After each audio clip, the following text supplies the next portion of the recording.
Al-Quran, innahu lakum aduwwum mubin, sesungguhnya setan bagi kamu adalah musuh yang sangat jelas.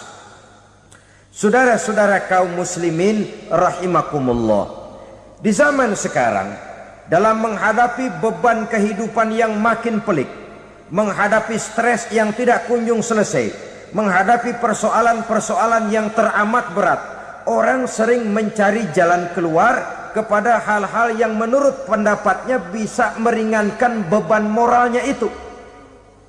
Pergilah dia mencari sesuatu yang dapat meringankan bebannya. Dan tidak jarang yang jatuh ke pangkuan tukang-tukang tenung, ke pangkuan tukang-tukang sihir, yang mereka itu oleh Quran dijelaskan kadzabal munajjimun walau sodaku. Tukang-tukang tenung, tukang-tukang sihir, mereka itu bohong walaupun benar. Maksudnya bohong walaupun benar, artinya kalau yang mereka kerjakan benar, itu sih kebenaran. Benar dengan kebenaran itu lain. Kebenaran, kebetulan bisa, tapi tidak untuk selalu. Apalagi kalau itu sudah membahayakan kehidupan orang lain. Jadi oleh karena itu Nabi berpesan, jauhilah daripada sihir. Kalau sudah jauhilah dari sihir, artinya ya jauhilah daripada mempelajarinya, jauhilah daripada bergaul dengan orang-orang yang ahli di bidang itu, karena dari pergaulan segalanya bisa menular. 7 macam perkara yang merusak akidah dan keimanan, merusak amal perbuatan yang sudah kita kerjakan, merusak sendi-sendi kehidupan sosial, pendek kata merusak segala hal di dalam kehidupan kita. Jauhilah olehmu 7 macam perkara yang merusak. Yang pertama, asyirku billah, menyekutukan Allah subhanahu wa ta'ala. Agama dimulai dari keyakinan, maka kehancuran agama selalu dimulai dari kehancuran keyakinan, iman atau akidah yang dimiliki oleh seseorang. Dan untuk menghancurkan nilai-nilai iman yang kita miliki ini, orang rasanya tidak akan menghantam kita dengan peluru kendali. Orang tidak akan mengirimkan nuklir ke sini. Orang tidak juga akan mengirimkan satuan militernya ke sini. Untuk menghancurkan nilai-nilai iman, dibanjiri kita dengan paham-paham yang merusak dan mendangkalkan akidah. Baik ia bernama materialisme, baik ia bernama sekularisme, baik ia bernama banjirnya maksiat dan munkarat, baik ia bernama banjirnya peradaban dan kebudayaan yang menghancurkan moral daripada anak-anak kita, sedikit demi sedikit melenturkan dan melunturkan nilai-nilai keimanan kita, untuk kemudian pada waktunya nilai iman itu akan bertukar dan berganti menjadi nilai syirik kepada Allah subhanahu wa ta'ala. Atau pada sisi lain, menjadikan yang selain Allah sebagai tujuan akhir daripada kehidupan kita. Sedangkan kita sama-sama maklum bahwa di dalam pandangan agama Islam, dosa yang tidak berampun, dosa yang terbesar, termasuk dalam kategori bapak moyangnya dosa, tidak lain adalah syirik, yakni menyekutukan Allah subhanahu wa ta'ala. Pola penghancuran iman ini memang berstrategi. Ditawarkan kita kepada paham materialisme, paham kebendaan, di mana otak menempati urutan sebagai ranking pertama, Tuhan jatuh pada urutan kedua. Lalu menyusul kepada paham sekularisme, Allah dipisahkan dari seluruh kegiatan hidup ini, untuk pada gilirannya menjadikan yang selain Allah sebagai tujuan akhir daripada seluruh kegiatan hidup kita. Oleh karenanya, kewajiban menjaga nilai-nilai iman ini merupakan kewajiban yang mulia tetapi berat, tidak hanya untuk kita, tetapi juga bagaimana mewariskannya kepada anak-anak kita, generasi yang akan datang. Orang-orang tua bijaksana yang diceritakan di dalam Al-Quran, kalau sudah berpikir tentang anak-anaknya, pertanyaan yang paling mereka risaukan ialah, ma ta'buduna min ba'di. Anakku, kalau pada satu saat aku, ayahmu sudah tidak ada lagi di dunia ini, meninggalkan kamu semua, ma ta'buduna min ba'di, apa yang akan kamu sembah nak? Jikalau sekarang ayahmu masih mau ke masjid, masih mau melakukan rukuk dan sujud, masih beribadah menyembah Allah Subhanahu wa ta'ala, kalau orang tuamu sudah tidak ada, ma ta'buduna min ba'di, masihkah engkau mau datang ke masjid? Masihkah engkau mau rukuk dan sujud? Masihkah engkau mau menyembah Allah Subhanahu wa ta'ala? Pertanyaan ini yang dipikirkan oleh Nabi Yakub kepada putra-putranya. Pertanyaan ini yang diteruskan oleh Nabi Ibrahim kepada anak-anaknya. Pertanyaan ini yang diwariskan oleh generasi ulama salafus saleh kepada para generasi berikutnya. Bagaimana kita generasi sekarang? Kita orang-orang tua sekarang bukan berfikir ma ta'buduna min ba'di, malah yang kita fikirkan ma ta'kuluna min ba'di. Kalau bapak tidak ada nanti kamu makan apa nak? Perkara kamu nyembah apa, urusan nomor 18. Yang penting kamu nanti hidup bisa makan nak. Maka kita sibuk mewariskan harta kepada anak-anak kita. Kita sibuk mewariskan kebun dan tanah kepada anak-anak kita. Kita sibuk mewariskan pabrik kepada anak-anak kita, sementara kita lupa mewariskan intan yang paling mahal, mewariskan mutiara yang paling berharga, yaitu nilai iman kepada Allah Subhanahu wa ta'ala. Alangkah baiknya apabila warisan harta, warisan tanah dan kebun, warisan rumah dan pabrik didasari lebih dahulu dengan mewariskan nilai iman kepada Allah Subhanahu wa ta'ala. Sebagai orang-orang tua, kita boleh bersedih kalau anak kita tidak mengerti komputer.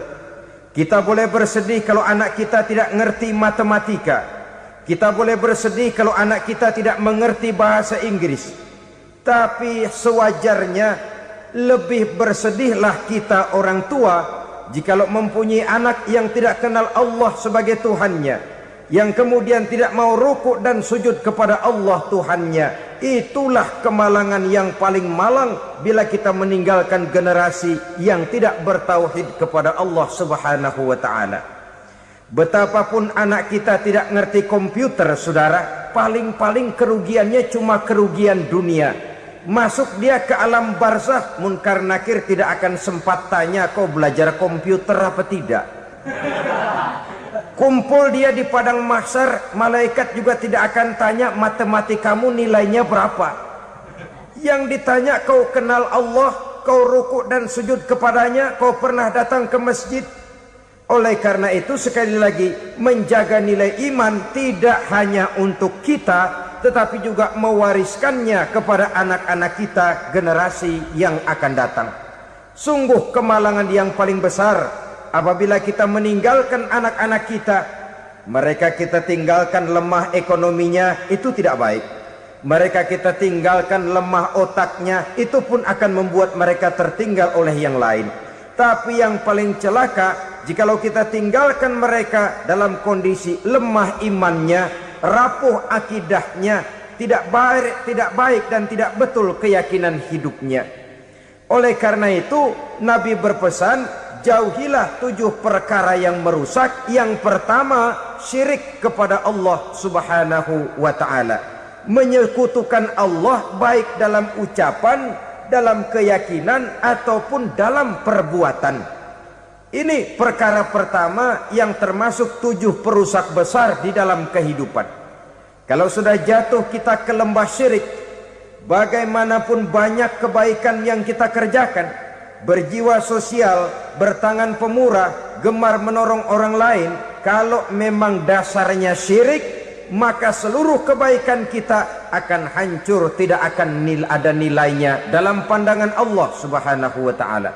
Dalam pandangan manusia mungkin kita dicatat sebagai orang sosial, gemar menolong orang lain, tidak berpangku tangan melihat orang yang mendapat kesulitan, tapi oleh karena dasarnya syirik, dasarnya tidak mentauhidkan Allah, maka seluruh nilai kebaikan yang kita kerjakan tidak akan ada nilainya dalam pandangan Allah Subhanahu wa taala.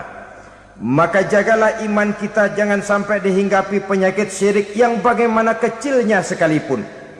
Sekali lagi, baik syirik dalam bentuk ucapan, syirik dalam bentuk keyakinan, sampai kepada syirik dalam bentuk perbuatan, kita berhindar kepada sifat-sifat yang sedemikian itu. Karena apa? Dalam satu ayat Quran Allah Subhanahu wa taala menjelaskan, innallaha la yaghfiru ayyushraka bih wa yaghfiru ma duna dzalika liman yasha. Allah tidak akan memberi ampun kepada orang-orang yang menyekutukannya, tapi Allah masih mau memberikan ampun kepada dosa-dosa yang selain itu bagi orang-orang yang dikehendakinya. Dosa selain syirik, apabila kita bertaubat, Allah masih mau mengampuni. Tapi kalau sudah jatuh ke tempat syirik, itu sudah dosa yang tidak berampun. Taubatnya tidak lain melepas syirik, kembali kepada tauhid, berkeyakinan bahwa hanya ada Allah Subhanahu wa taala, Tuhan satu-satunya, yang lam yalid walam yulad walam yakul lahu kufuwan ahad. Tidak beranak, tidak pula diperanakkan, dan tidak satupun yang dapat menyerupai Tuhan Allah Subhanahu wa taala. Saudara-saudara kaum muslimin rahimakumullah, bahwa kita di zaman sekarang memang tidak menyembah berhala, ya. Bahwa kita tidak berterang-terangan mengatakan Tuhan lebih dari satu, memang. Bahwa kita tidak berkeyakinan Tuhan itu punya anak atau diperanakkan, tentu. Tapi dalam perbuatan dan i'tiqad, kita kadang-kadang jatuh tanpa kita sadari ke tempat yang bernama syirik ini.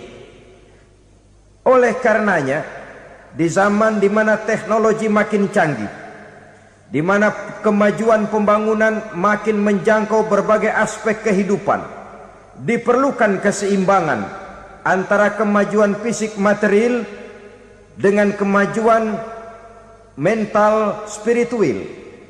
Apabila tidak ada keseimbangan yang terwujud, tentulah kepincangan yang diawali dengan pincangnya cara kita berpikir, sehingga pada akhirnya akan mengarah kepada pincangnya cara kita berbuat dan bertindak di dalam kehidupan kita. Oleh karena itu Nabi berpesan, jauhilah sifat syirik, karena syirik merupakan dosa yang teramat besar. Ini sifat merusak yang pertama. Yang kedua, kata Nabi, wasihra, jauhilah sihir. Sihir ini juga termasuk perkara yang merusak kehidupan. Kita semua sama-sama maklum bahwa sihir sebenarnya bukan persoalan baru. Sejak sebelum datang Islam, sihir itu sudah ada. Di zaman Yunani kuno, sihir ada. Di zaman Mesir kuno, di zaman Cina kuno, dan yang lain-lain yang serba kuno, sihir itu sudah ada. Bahkan para nabi pun, para rasul yang diutus oleh Allah Subhanahu wa taala, senantiasa berhadapan dengan ahli-ahli sihir untuk menguji kebenaran dari misi yang mereka bawa. Sihir adalah perbuatan di luar kebiasaan yang bisa dikerjakan oleh ahlinya dengan bantuan jin atau setan.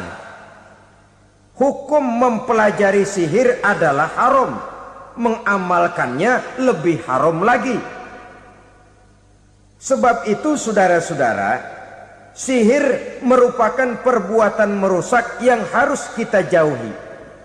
Ciri-ciri daripada perbuatan sihir, pertama, ia mengandung tipuan, bayangan khayal. Di zaman Nabi Musa misalnya, orang melihat tambang-tambang itu seperti ular. Nabi Musa melayangkan tongkatnya menjadi ular-ular besar yang memakan ular-ular kecil ciptaan tukang-tukang sihir Fir'aun tadi. Lalu sihir bisa terjadi dengan bantuan jin kafir atau setan. Kemudian ciri yang ketiga, sifatnya halus dan tersembunyi. Taruh kata ada seorang ahli sihir yang mempergunakan ayat-ayat Quran sebagai jompa-jampe, sebagai baca-bacaan, itu cuma sekedar kedok. Tujuannya tidak lain menjadikan agama sebagai ketok untuk membenarkan cara yang dimurkai oleh Allah Subhanahu wa ta'ala. Satu hadis yang diriwayatkan oleh Imam Bazar dan Tabrani, Nabi berpesan, "Laisa minna man tatayyara lahu au takahhana au tukuhhina lahu au sahira lahu." Tidak termasuk ke dalam golonganku, kata Nabi. Tidak termasuk umatku. Siapa mereka? Man tatayyara lahu, orang yang bertatoyur. Apa tatoyur itu? Dari kalimat toyaro, artinya terbang. Toir biasa diartikan dengan burung. Tatoyaro percaya kepada suara-suara burung.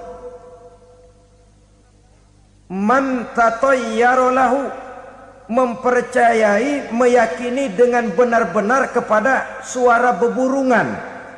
Kan suka ada itu, nah bunyi burung tuh, maling liwat. Maling liwat. Burung bunyi, maling liwat.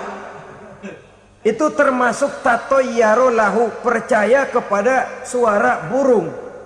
Kan aneh kalau suara orang nggak dipercaya, suara burung malah dipercaya. Ada ustadz ceramah, kiai ngaji, nggak mau didengerin, burung dengerin bener. Nah, suaranya dari sebelah mana? Belah kulon. Nah, itu tandanya ano. Habis dihitung-hitung. Itu termasuk tatayyara lahu. Au takahana, atau bertenung, au tukuhina, atau minta ditenungkan, au sahirolahu, atau melakukan perbuatan sihir, atau minta disihirkan. Laisa minna, tidak termasuk ke dalam golonganku, kata Nabi. Sehingga dengan demikian saudara-saudara, menghadapi sihir dengan sihir sekalipun termasuk perbuatan yang tidak diajarkan oleh agama. Kita kan mempelajari sihir untuk jaga diri, tidak apa-apa. Yang dilarang mengamalkannya, dilarang juga mempelajarinya. Sebab orang kalau sudah mengetahui, biasanya lalu terangsang untuk mencoba. Kalau percobaannya berhasil, biasanya terangsang untuk coba lagi dan coba lagi. Pada akhirnya ketagihan, lalu beralih menjadi profesi, apalagi itu nanti bisa mendatangkan hasil uang. Saudara-saudara kaum muslimin rahimakumullah, kita manusia makhluk nyata, kita hidup di alam nyata, terikat oleh sunnatullah, causality. Oleh karenanya bagi kita keyakinan yang penuh, keikhlasan di dalam bertuhankan Allah, penyerahan diri sepenuhnya hanya kepadanya, itu sudah merupakan obat penangkal yang sangat ampuh agar kita tidak terkena penyakit-penyakit yang dibuat oleh setan dan para pembantunya. Sehingga beberapa ayat Quran mengajarkan, misalnya a'udzu bikalimatillahi tammati min syarri ma khalaq, atau bismillazi la yadurru ma'asmihi syai'un fil ardi wala fis sama, dengan menyebut nama Allah yang tidak bisa mendatangkan bahaya sedikit pun, dari baik yang datang dari langit maupun yang datang dari bumi. Jiwa yang kosong dari keyakinan yang penuh kepada Allah, jiwa yang penuh was-was dan ragu-ragu, itu yang mudah terserang oleh penyakit-penyakit yang dikerjakan oleh para tukang-tukang sihir, yaitu oleh setan dan seluruh para pembantunya. Kemudian hadis kedua yang diriwayatkan oleh Imam Ibnu Hibban, Nabi bersabda, la yadkhulul jannata mudminu khamrin wala mu'minu bisihrin wala qati'u rahmin. Tidak masuk surga. Ini Nabi yang bilang, tidak masuk surga. Siapa itu? Pertama, mudminu khamrin, orang yang berkekalan dalam mabuk. Selalu mudminun itu sudah menjadi perbuatan rutinnya, tidak kapok-kapoknya, teler seumur hidup. Mudminu khamrin, tidak masuk surga orang yang selalu bermabuk-mabukan. Yang kedua, wala mu'minu bisihrin, orang mukmin tapi main sihir. Ini juga oleh Nabi diperingatkan, tidak akan masuk surga orang mukmin tapi suka main sihir. Wala qati'u rahmin, dan tidak juga orang yang memutuskan silaturahmi. 3 macam manusia yang diperingatkan Nabi tidak akan masuk surga: orang yang selalu mabuk, orang mukmin yang main sihir, dan orang yang memutuskan silaturahmi. Saudara-saudara kaum muslimin rahimakumullah. Lalu orang berkata, kenapa dilarang kita bersihir? Padahal Rasul sendiri kan punya mukjizat. Nah, kita memang harus membedakan antara mukjizat dengan sihir. Dalam kehidupan agama kita kenal ada yang namanya mukjizat, ada yang namanya karomah atau keramat biasa diucapkan, ada yang namanya maunah, ada yang namanya irhas, ada juga yang namanya sihir. Kesemuanya ini berbeda, saudara-saudara. Yang dinamakan mukjizat itu khusus untuk para rasul saja. Satu kejadian luar biasa yang terjadi dilakukan oleh Rasul atas izin dari Allah Subhanahu wa ta'ala. Perbedaannya dengan sihir jelas. Sihir dari setan, mukjizat dari Allah. Sihir bisa dipelajari, mukjizat tidak. Sihir umumnya untuk maksud-maksud yang tidak baik, sedangkan mukjizat untuk memperkuat kebenaran yang disampaikan oleh para rasul dan ditentang oleh umatnya. Bahkan kafir Quraisy dahulu menganggap orang-orang ahli sihir itu berada dalam satu posisi yang hina, sehingga mereka mengatakan dan menuduh Nabi Muhammad sebagai tukang sihir. Tuduhan sebagai tukang sihir adalah tuduhan yang sangat aib dan hina. Di tengah masyarakat kufar jahiliyah, kedudukan tukang sihir dipandang sebagai kedudukan yang hina, sehingga mereka mengejek Nabi dengan sebutan tukang sihir. Jadi mukjizat hanya untuk Rasul saja. Kemudian karomah.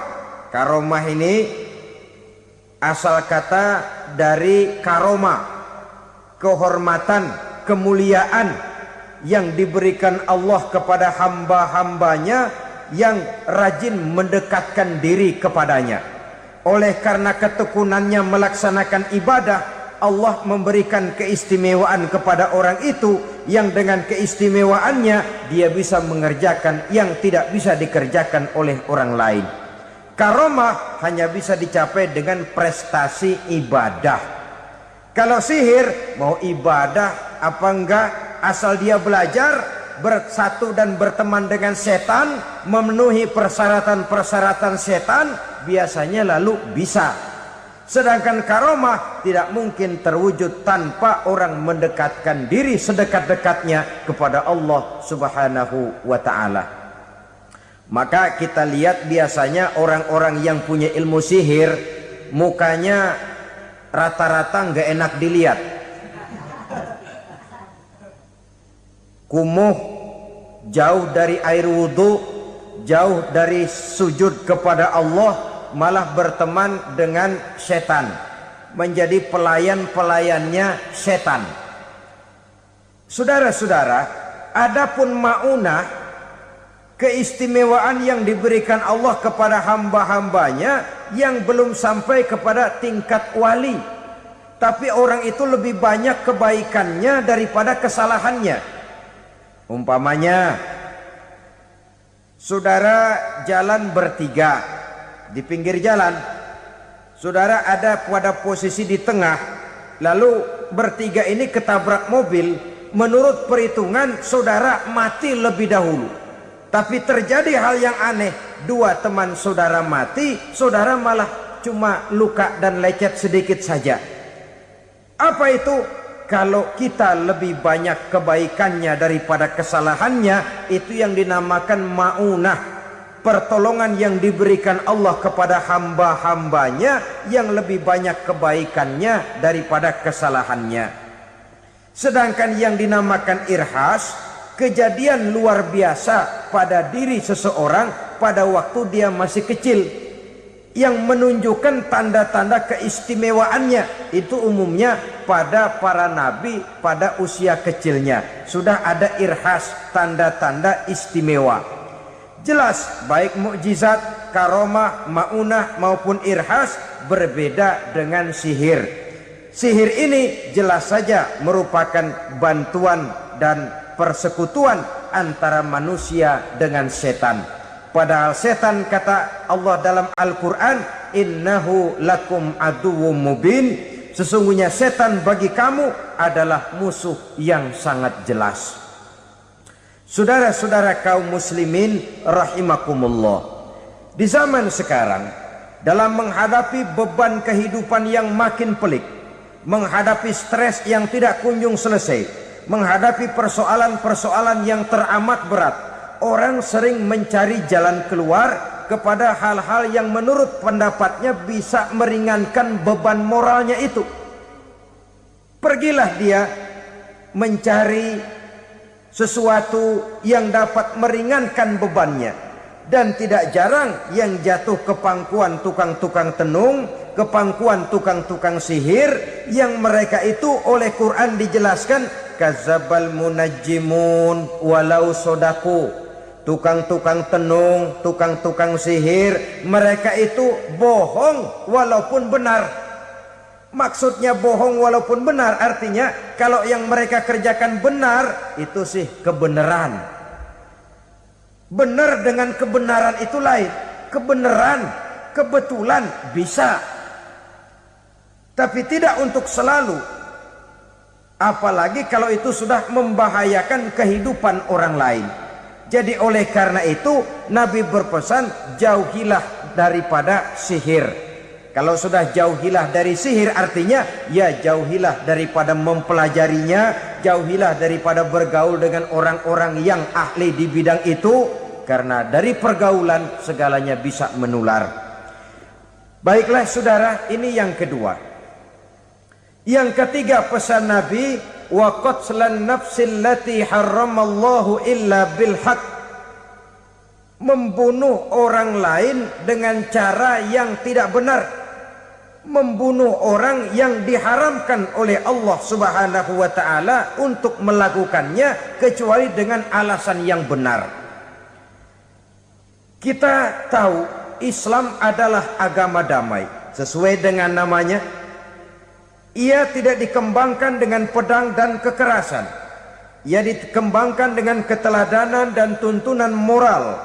Oleh karena Islam bukan agama kekerasan, Islam pun tidak mementingkan dan mengajarkan kekerasan kecuali dengan alasan yang benar dan bisa dipertanggungjawabkan.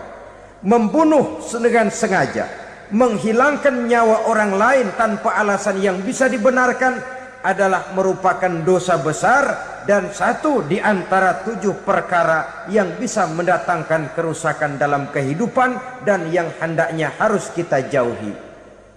Saudara-saudara kaum muslimin rahimakumullah, beberapa waktu yang lalu di sebuah kota kecil yang indah bernama New Auckland.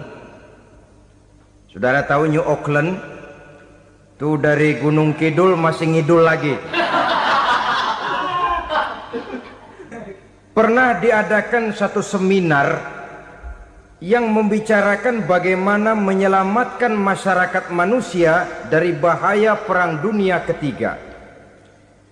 Diperkirakan kalau terjadi Perang Dunia Ketiga, manusia tidak akan tersisa. Sebab apa? Pada waktu itu cadangan nuklir yang dimiliki oleh bersama Amerika dan Rusia konon sudah sanggup memusnahkan 6 miliar manusia pada saat jumlah manusia baru 5 miliar. Jadi kelebihan nuklir dunia ini. Kalau terjadi Perang Dunia Ketiga, sulit manusia untuk tersisa. Maka dibahaslah di dalam seminar itu, wah, supaya tidak terjadi Perang Dunia Ketiga, maka perlombaan membuat senjata-senjata canggih, alat-alat pembunuh modern harus segera dibatasi. Dibahas, tidak mungkin kita membatasi perlombaan membuat senjata. Kenapa? Makin maju ilmu dan teknologi, makin canggih senjata yang ditemukan. Atom sudah meningkat menjadi nuklir, nuklir sudah meningkat menjadi neutron, dan kita tahu bom yang bernama neutron ini bom yang cukup membunuh tanpa perlu merusak. Artinya kalau dia diledakkan di kota kita ini, bangunan utuh, jembatan tidak ambruk, rumah-rumah tetap berdiri, tapi semua yang bernama hidup mati. Itu katanya lebih sopan dari bom atom. Sebab kalau si atom ini sudah membunuh, merusak pula. Neutron cukup membunuh saja tanpa perlu merusak. Jadi majunya senjata-senjata teknologi sebagai akibat yang logis dari kemajuan ilmu pengetahuan ini tidak bisa kita batasi. Dan memang sebenarnya yang bahaya bukan senjatanya, tapi manusia yang mengendalikan senjata itu. Mereka kembali kepada prinsip the man behind the gun. Bukan senjatanya yang bahaya, tapi manusia yang mengendalikan senjata itu yang bahaya. Walaupun senjatanya modern, katakanlah model M16 umpamanya, kalau yang mengendalikannya orang beriman, insya Allah aman. Tapi biar megang cuma senapan angin, kalau yang megang orang brutal, ngeri kita deket-deket. Apalagi kalau memang bukan ahlinya menggunakan senjata, bisa ngeker kaki kena jidat.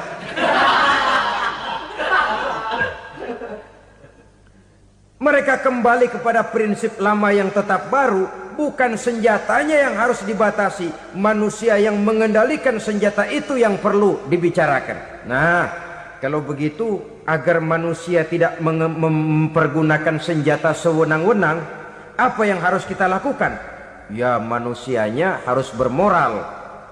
Ya, tapi moral yang mana? Di dunia ini banyak ajaran tentang moral. Itu pun mudah saja. Di sini kan kita undang saja ahli dari berbagai agama untuk membicarakan konsep perdamaian menurut agamanya masing-masing. Baik, setuju itu? Setuju. Maka tampillah para ahli agama, mereka kembali kepada prinsip moral daripada konsep yang terkandung di dalam ajaran agama untuk menegakkan perdamaian. Mula-mula naiklah ahli dari agama Hindu, dibacakan konsep perdamaian menurut ajaran agama Hindu, bahwa untuk damai manusia harus meninggalkan nafsu keduniaannya, menempuh samsara dan sebagainya untuk mencapai nirwana, menjauhi kemegahan dan kemewahan dunia. Ini lalu dibahas, rasanya juga tidak mungkin ini. Kemudian dari agama Nasrani, bahwa untuk damai manusia harus menciptakan sifat kasih sayang. Kalau ditampar pipi kiri, berikan pipi yang kanan. Kalau diberikan selendang, berikan baju. Nanti orang kasihan, lalu dia tidak akan nampar lagi. Ketika ini dibahas, ternyata rasanya pun tidak mungkin bisa diterima. Karena apa? Di zaman sekarang orang ditampar pipi kiri, dikasih pipi kanan. Bukan kasihan, gemes. Damai belum tentu, bonyok udah jelas. Lalu ketika dibacakan konsep perdamaian menurut Quran, di mana disampaikan ayat wa jazaa'u sayyi'atin sayyi'atun misluha faman afa wa aslaha fa ajruhu 'ala Allah. Balasan terhadap satu kejahatan adalah kejahatan yang seimbang, tetapi barang siapa yang memberi maaf dan mencari jalan damai, itulah yang terbaik dan akan mendapat pahala dari Allah Subhanahu wa ta'ala. Kamu tidak salah ditampar pipi kirimu, tampar lagi pipi kirinya sekeras dia menampar pipi kirimu. Nanti orang tidak mau menampar kita karena dia tahu kalau dia tampar kita, dia akan menderita tamparan sekeras dia menampar kita. Akan terjadilah prinsip saling hormat menghormati, tidak saling ganggu, tidak saling usil, tidak saling jahil. Atas dasar ini perdamaian bisa ditegakkan. Mereka bisa menerima konsep ini, tapi kemudian seminar ditutup tanpa satu keputusan resmi. Kenapa? Terus terang mereka kagum dengan konsep Islam, tapi sentimen lama terhadap nilai-nilai Islam telah menutup mata mereka untuk menerima kebenaran dari ajaran Al-Quranul Karim. Saudara-saudara kaum muslimin rahimakumullah, kembali kita kepada persoalan pokok. Roh adalah dari Allah. Dia akan kembali kepada Allah, milik mutlak dari Allah. Tidak pantas kita merampasnya dari orang lain. Tidak wajar kita menghilangkannya tanpa alasan yang dibenarkan oleh agama. Di zaman sekarang, akibat persaingan hidup yang makin tajam, lapangan kerja yang makin sulit, tensi ekonomi yang makin tinggi, atau karena nilai moral yang makin rendah, atau juga karena rapuhnya pegangan orang kepada agama, nyawa rasanya sudah sedemikian murahnya. Berbagai kasus membuat berdiri bulu roma kita. Ada mayit, ada manusia dipotong 6, dicincang macam kambing. Ada yang dipotong 5, ada yang dipotong 13, dikardusin, dibuang ke tempat sampah. Inna lillahi wa inna ilaihi raji'un. Gejala apa ini? Kanibalisme. Manusia sudah demikian sadisnya, manusia sudah sedemikian buasnya, sehingga sesama manusia diperlakukan seperti hewan. Padahal hewan sendiri belum pernah macan makan macan, bagaimanapun buasnya macan. Belum pernah serigala memakan serigala, bagaimanapun brutalnya serigala. Tetapi manusia makan manusia di zaman sekarang kadang jadi kenyataan dalam kehidupan kita. Kadang persoalannya remeh saja. Soal uang 200 perak, pisau bicara, nyawa melayang. Soal rokok sebatang, celurit bicara, nyawa melayang. Soal-soal yang sama sekali tidak prinsip, begitu mudah kita menghilangkan nyawa orang lain. Padahal Nabi pernah memperingatkan, apabila dua orang muslim sudah berkelahi dan berbunuh-bunuhan, al-qatil wal maktul finnar, yang membunuh dan yang terbunuh dua-duanya neraka. Sahabat heran, ya Rasul, kalau yang terbunuh, kalau yang membunuh masuk neraka itu sih wajar, tapi yang terbunuh kenapa neraka juga? Beliau menjawab, dua-duanya sudah punya niat untuk saling membunuh. Niatnya itu yang diponten. Yang terbunuh cuman lagi apes aja, keduluan dia. Umpama tidak terbunuh, pasti dia yang akan membunuh. Oleh karenanya al-qatil wal maktul, yang membunuh dan yang dibunuh finnar, dua-duanya masuk ke dalam neraka. Islam menghormati kehidupan, tidak hanya terbatas kepada sesama muslim, orang-orang yang berlainan agama pun yang mau hidup berukun, damai, berdampingan dengan umat Islam, jiwa mereka, darah mereka dilindungi oleh nilai-nilai Islam yang disebut dengan kafir zimmi ini. Mengganggu mereka sama saja dengan mengganggu aku, kata Nabi. Jadi oleh karena itu, sayangilah sesama. Kehidupan adalah anugerah Allah, bukan wewenang kita untuk mencabutnya dari orang lain, bukan wewenang kita untuk merampas dan menghilangkannya dari orang lain. Apa yang tidak enak terjadi pada diri kita, begitu pula lah apabila terjadi pada diri orang lain. Sehingga Nabi mengatakan, la yu'minu ahadukum hatta yuhibba li akhihi ma yuhibbu li nafsihi. Belum dikatakan beriman seseorang kamu apabila dia belum mencintai saudaranya seperti ia mencintai dirinya sendiri. Apa yang enak dirasakan oleh orang lain, enak juga dirasakan oleh dia. Mengukur orang lain dengan diri sendiri. Kalau orang lain tanpa salah saya fitnah, kalau saya tanpa salah difitnah orang, enak apa enggak? Enggak, orang lain juga begitu. Kalau orang lain tanpa salah saya tempeleng kepalanya, enak apa tidak? Tidak. Orang lain juga begitu. Yang tidak enak terjadi pada diri kita, tentu tidak enak juga kalau terjadi pada orang lain. Mengukur orang lain dengan diri sendiri, sehingga tidak timbul sifat egois, tidak menari di atas bangkai orang lain, tidak mendirikan kebahagiaan di atas untayan air mata orang lain. Sehingga dengan demikian saudara-saudara, dia bisa menghormati kehidupan, menghormati orang lain sebagaimana dia ingin dihormati. Inilah perbuatan ketiga yang merusak, membunuh orang lain dengan yang diharamkan Allah tanpa alasan yang benar. Yang ketiga. Kemudian yang keempat, perbuatan merusak wa aklar riba, makan riba. Hidup adalah tolong menolong. Bahasa kerennya take and give katanya. Saling memberi dan saling menerima. Nabi mengajarkan, man kuraba kurbatan min kurabid dunia karaballahu lahu kurbatan min kurabi yaumal qiyamah. Wallahu fi aunil abdi madamal abdu fi auni akhihi. Siapa yang meringankan beban dari beban-beban yang diderita seseorang di dalam kehidupan dunia, Allah akan meringankan bebannya daripada beban-beban yang harus dipikulnya di hari kiamat nanti. Wallahu fi aunil abdi madamal abdu fi auni akhihi. Allah senantiasa akan menolong seorang hamba selama hamba itu masih mau menolong saudaranya. Allah selalu akan menolong seorang hamba selama hamba itu masih mau menolong saudaranya. Apabila kita sudah berpangku tangan terhadap kesulitan orang lain, biasanya pun pada saat kita mendapat kesulitan, kita akan sulit juga memperoleh pertolongan. Nah, riba alias renten, kedoknya adalah menolong orang, tapi sama juga bulu buntutnya dilepas, palanya dicekek. Menolong orang pada akhirnya menjadi beban bagi seseorang. Dan memang mencari orang-orang yang berada dalam posisi kesulitan.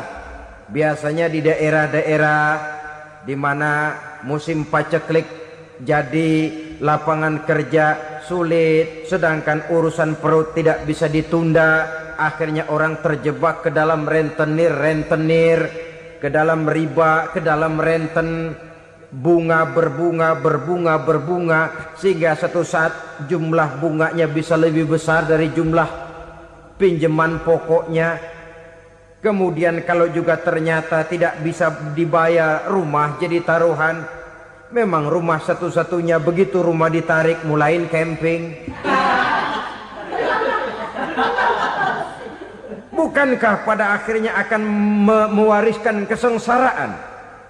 Oleh karena itu, kepada kita berusahalah jangan berhubungan dengan rentenir, jangan makan renten dan riba. Kepada mereka yang melaksanakan riba, walaupun mendatangkan keuntungan materi, tapi percayalah, harta yang didapat dengan jalan riba tidak akan membawa keberkahan.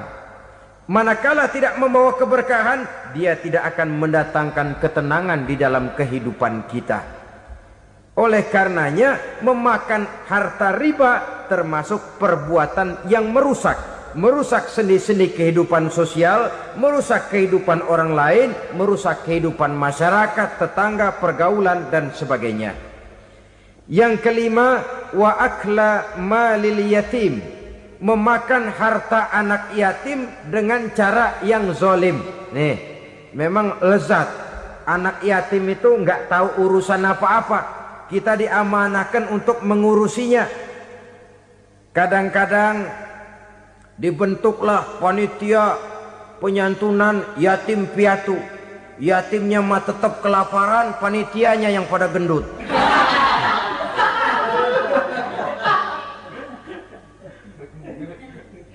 Padahal memakan harta anak yatim termasuk perbuatan dosa besar, dan menjantuni yatim merupakan perbuatan mulia.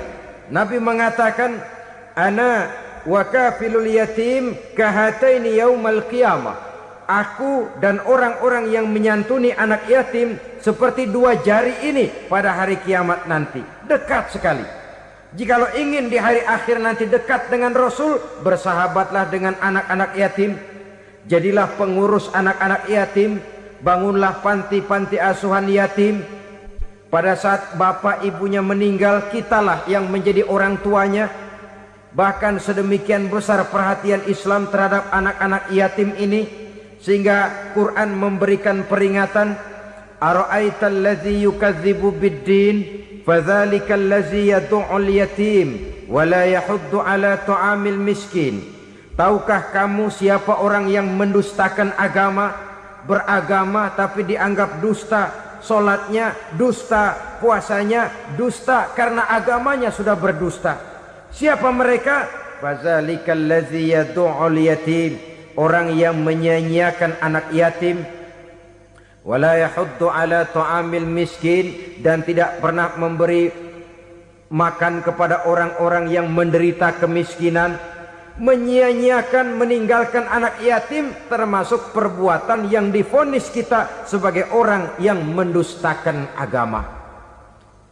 Saudara-saudara kaum muslimin rahimakumullah, maka sangat dicela mengeksploitir anak-anak yatim, menjadikan mereka sebagai kedok untuk mencari kekayaan pribadi. Tetapi jikalau ikhlas, ganjarannya sangat besar, nilai pahalanya sangat besar. Menyantuni yatim tidak hanya setahun sekali. Kalau Muharram pakai istilah lebaran yatim, dibentuklah panitia, diberilah beras, uang 4-5 ribu rupiah, alhamdulillah. Tapi jangan lupa, si yatim tidak hidup cuma satu hari. Dia tidak hidup cuma di bulan Muharram saja. Dia hidup 12 bulan dalam setahun. Sebagaimana anak-anak yang lain, dia juga berhak punya masa depan. Dia juga berhak menikmati bangku sekolah. Dia berhak mengenyam arti dan makna pendidikan. Dia berhak membekali diri dengan ilmu dan pengetahuan, seperti halnya anak-anak yang lain. Maka kita yang diberikan keluasan oleh Allah, ingatlah itu. Bersahabatlah dengan anak-anak yatim, santuni mereka. Perkara setahun sekali di bulan Muharram, alhamdulillah, itu bagus, bin Thayyib alias baik. Tapi tentu dan tentu sekali lagi, si yatim tidak hanya hidup di bulan Muharram. Dia hidup 12 bulan dalam setahun, 24 jam di dalam sehari. Oleh karenanya, menyia-nyiakan mereka pada saat posisi kita memang mampu akan memojokkan kita dalam satu posisi di mana kita dianggap sebagai orang yang mendustakan agama, memakan harta anak yatim dengan cara yang zolim. Bapaknya udah meninggal, kebunnya lebar, anaknya dikelecehin. Nah, dah kamu nggak usah pusing, nanti saya yang ngurus. Akhirnya bukan ngurus, nguras. Si yatim mungkin tidak tahu bahwa dia disia-siakan, haknya diambil, miliknya dizolimi. Tapi Allah yang akan membalasnya dengan seadil-adilnya. Maka makan harta anak yatim biasanya balasannya tokcer bin paten. Nggak banyak selang tempo itu, nggak percaya cobain dah. Nyobain aja kan nggak bayar, umpama memakan harta anak yatim dengan cara yang zolim, ganjarannya biasanya kontan. Kenapa? Ratapan si miskin, untayan air matanya, jeritan kepedihan hatinya, membuka pintu langit, permohonannya diijabah, getaran hatinya didengarkan oleh Allah, maka balasannya biasanya kontan, spontan, tidak menunggu waktu terlalu lama. Itu di dunia, belum lagi di akhirat nanti. Bukankah dalam riwayat Mi'raj diceritakan Nabi melihat di neraka itu orang perutnya sebesar rumah. La haula wala quwata. Itu perut kayak rumah, bagaimana jalannya tuh orang? Dan memang gak jalan, diseret-seret oleh malaikat di neraka itu.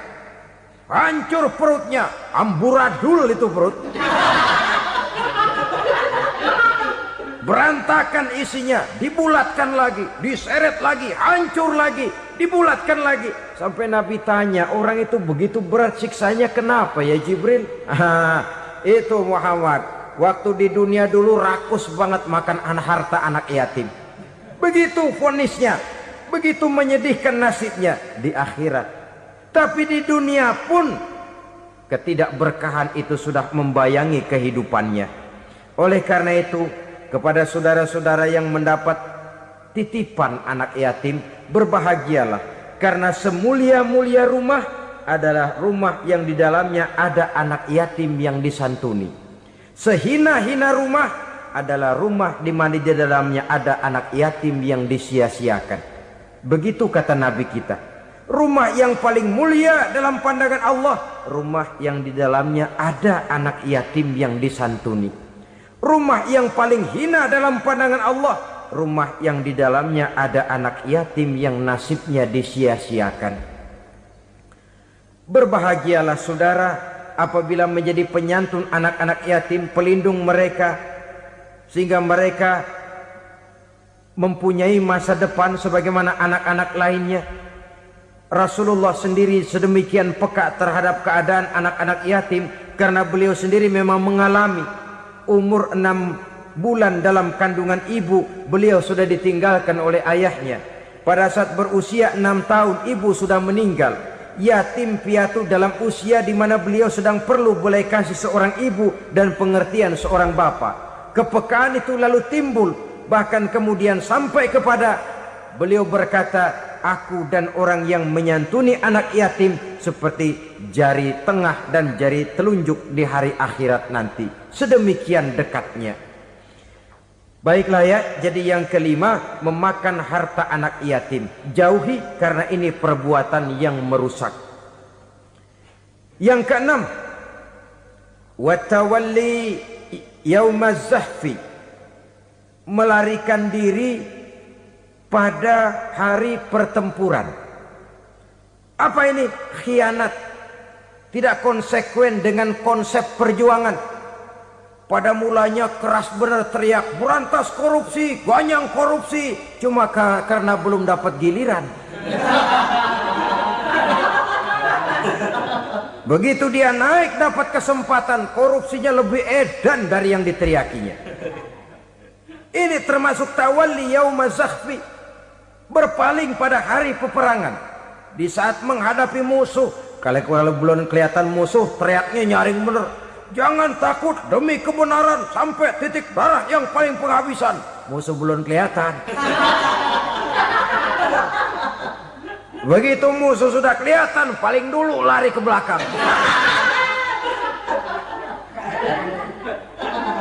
Kalau diajak berjuang ada saja alasannya. Sehingga Quran memberikan peringatan kepada kita semua. Mengapa kamu ini berat? Kalau sudah diajak berjuang di jalan Allah, kakimu seperti terhunjam berakar di perut bumi. Berat untuk melangkah berjuang. Lari dari pertempuran tidak konsekuen dengan konsepsi perjuangan. Mau enaknya saja. Dalam kondisi yang sulit lalu berpangku tangan. Ini termasuk ciri munafik yang di dalam Al-Quran disindir dengan bahasa kullama adha'a lahum masyaufi wa iza azlama alaihim qamu. Waktu terang mereka jalan, giliran gelap mereka mandek. Artinya, maksudnya kalau giliran ada untungnya aja rame-rame teriak Islam. Tapi begitu diminta berjuang, dituntut berkorban, rame-rame mundur. Waktu dilihat di Islam ada untungnya, rame-rame teriak Islam. Pak, saya Islam banget, Pak. KTP saya Islam, Pak. Pokoknya Islam banget dah. Tapi ketika diminta berjuang, dituntut sedikit berkorban, rame-rame mengundurkan diri. Tahun 65 PKI berontak. Waduh, waktu itu jadi orang Islam untung itu. Nggak dikejar-kejar, aman. Masjid rame, mobil-mobil mewah parkir di depan musola dan masjid. Kenapa? Waktu itu asal udah ke masjid aman. Islam selamat, untung. Tapi begitu keadaan aman, yang parkir di musola sepeda butut melulu.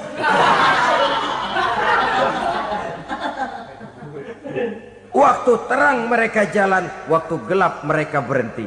Dikala di Islam ada untungnya, baru wah Islam bagus, Islam hebat. Tapi waktu dilihat ada kerugian, jangan bawa-bawa Islam dah. Jangan bicara soal Islam, ini kan bukan soal agama. Bukan soal agama. La haula wala quwata illa billah. Beragama kita ambil talfik fid din, mengambil yang enteng-enteng saja dalam urusan beragama ini. Tidak konsekuen kita dengan Islam kita. Seolah kita mau memilih mana yang terasa cocok sama selera kita, kita teriak Islam. Beratan aja dikit, rame-rame berpaling.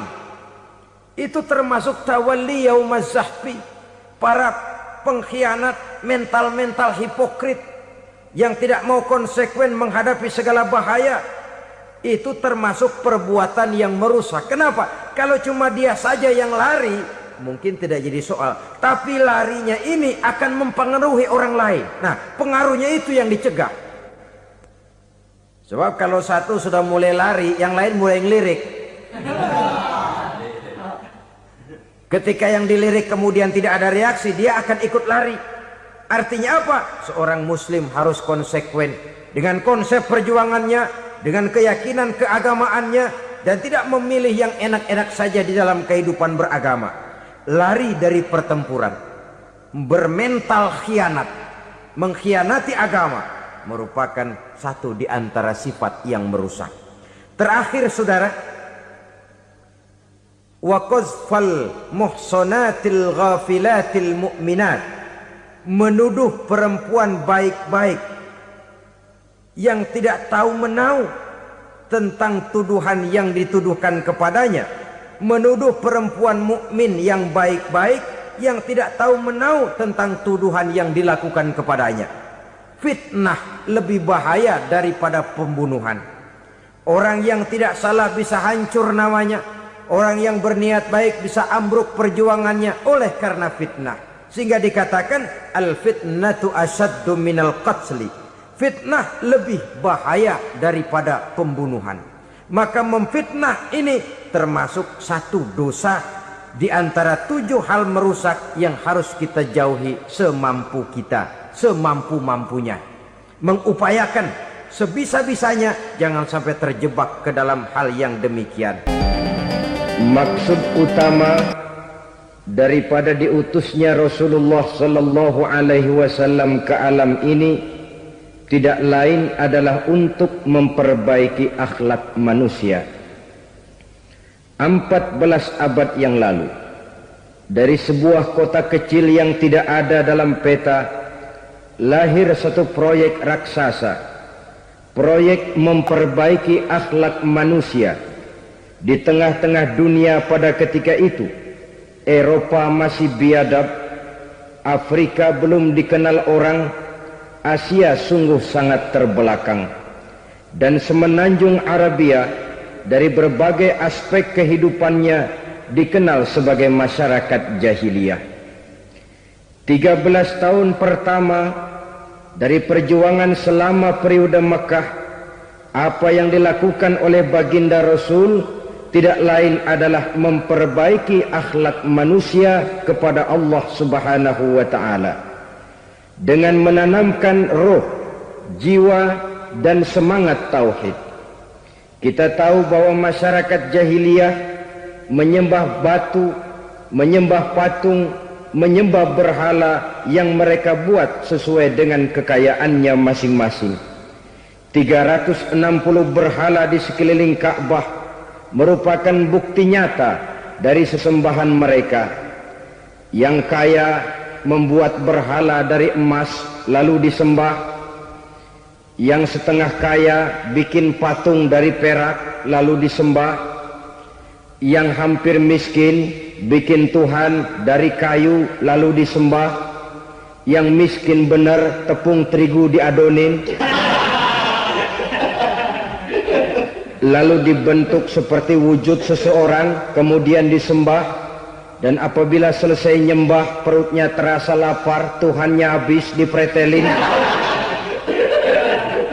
Sepanjang sejarah kemanusiaan cuma masyarakat jahiliyah saja yang sampai makan Tuhan.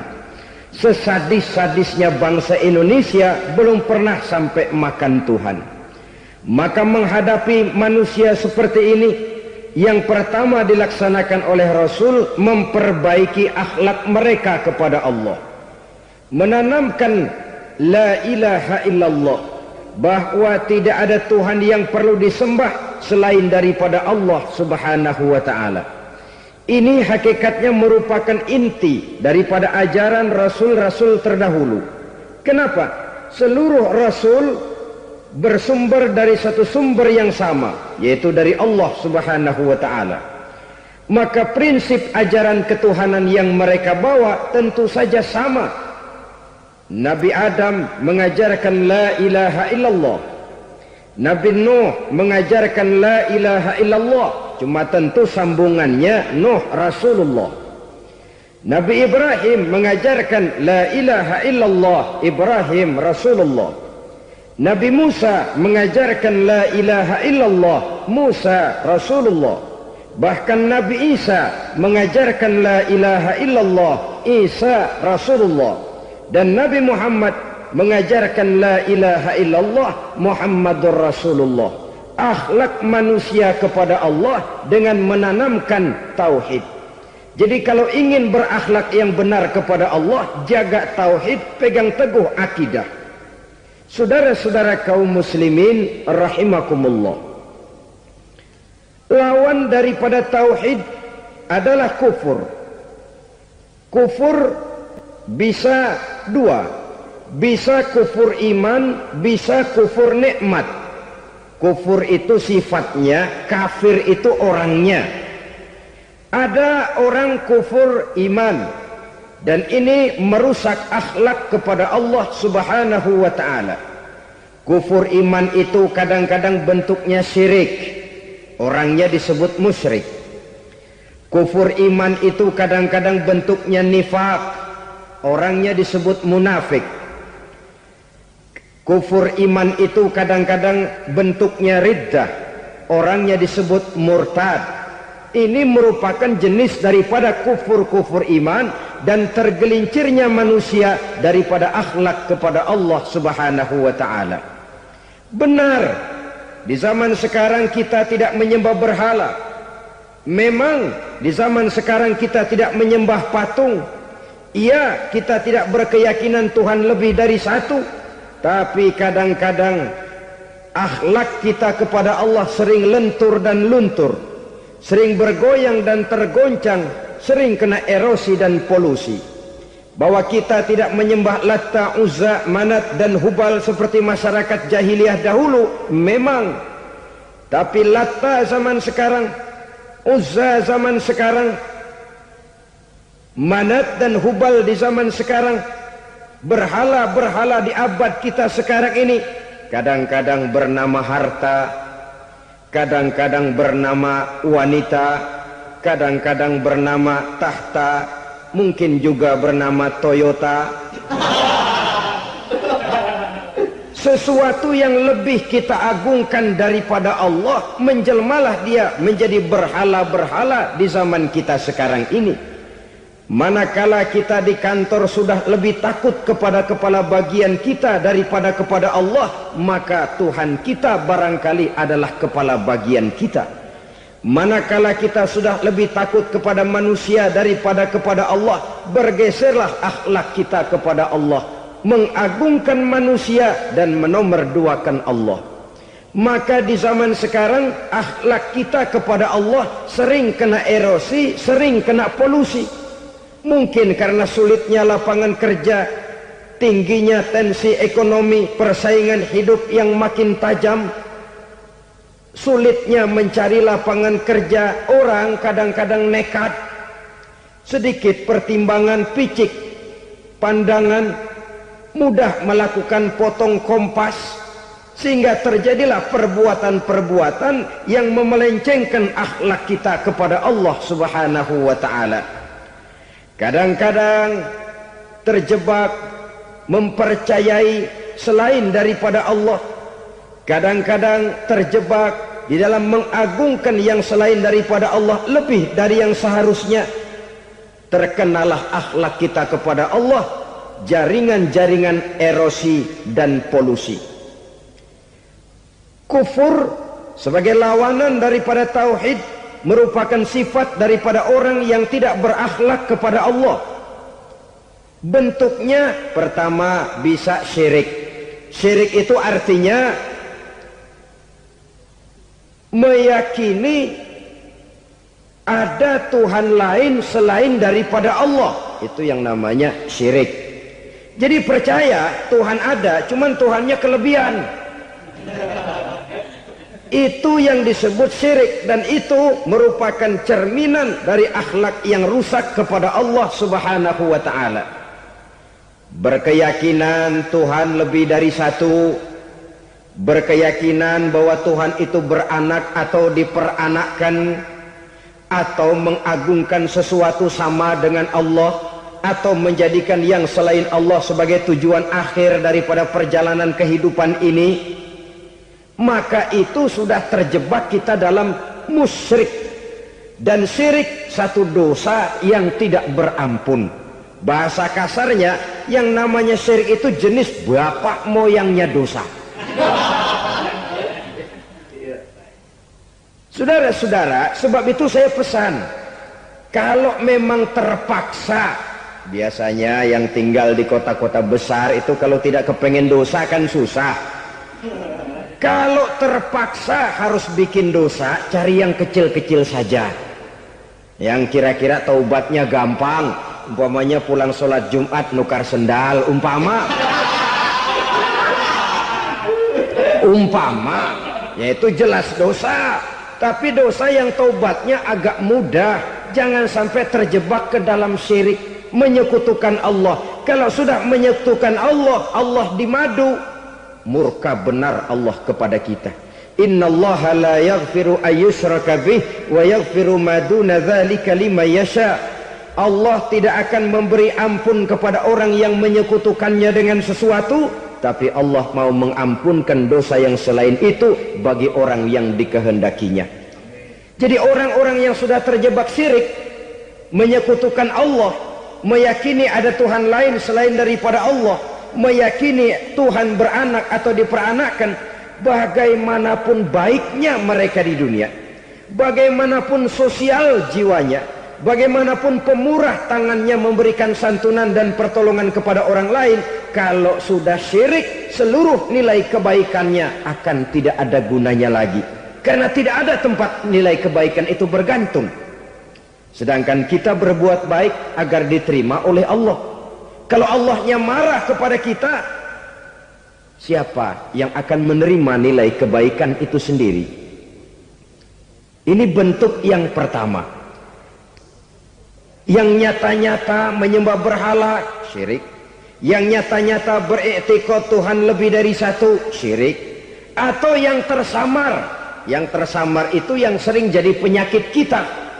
Saya sejak ada perkutut ini di rumah, perkutut.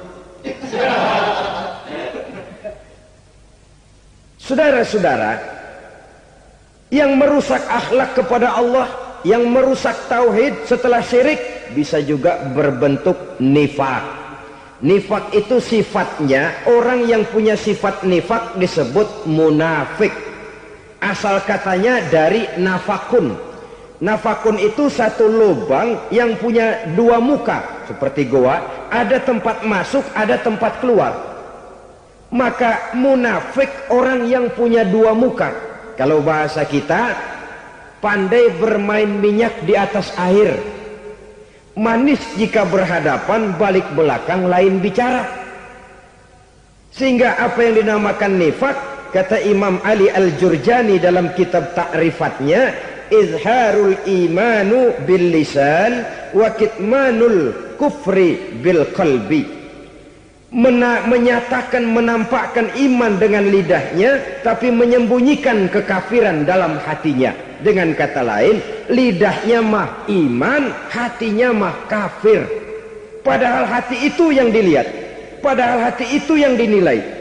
Kenapa lidahnya mengaku iman? Ya mungkin karena kepepet, mungkin karena kepentingan, mungkin karena ingin mencari kelemahan orang, lalu dia pura-pura beriman.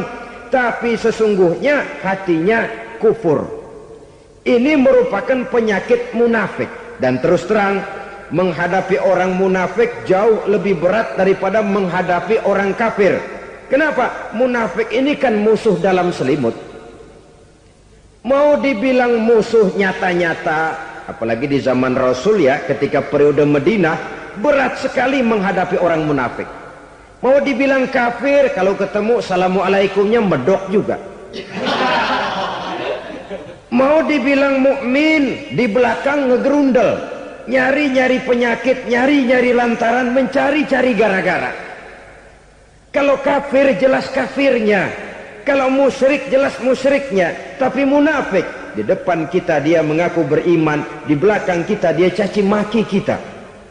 Maka demikian rupa watak orang munafik Allah benci betul.